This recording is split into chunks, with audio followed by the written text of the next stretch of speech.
All right, Chris, 8:20 right now. Fox 43 heard about a Harrisburg area woman who has made it her mission to help people recycle and donate their clutter. It all started when she and her husband bought an abandoned house. She learned firsthand what it takes to clear out a home, and this morning she has some tips about organizing spaces. She's with Fox 43's Drew Anderson in the Fox 43 meeting room. Hey, Drew, how's it going? Looking pretty messy up there.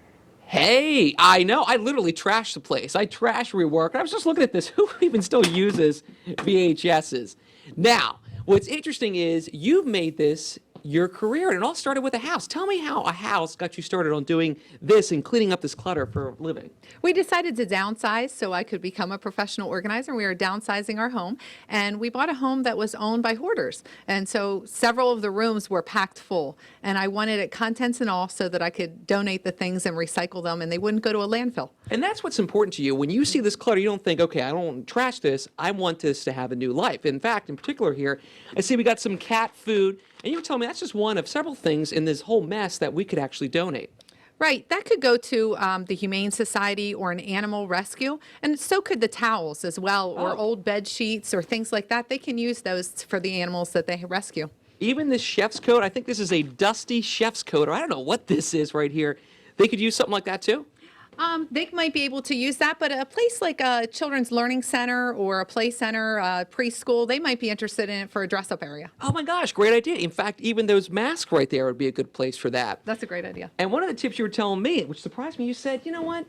We don't go for these. Why not? Yeah, a lot of people, when they start to organize, they start with the bins first. They go buy a bunch of big bins with lids, and then they say, I'm going to get organized. And that actually is counterproductive.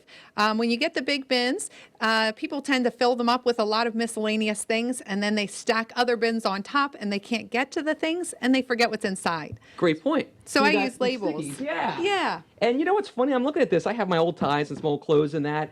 I don't even know what else is in there. So that's a great point. Right.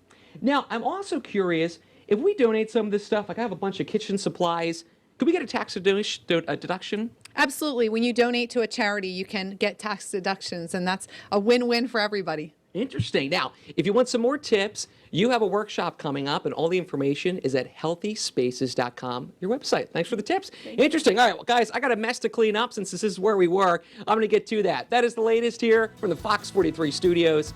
I'm Drew Anderson.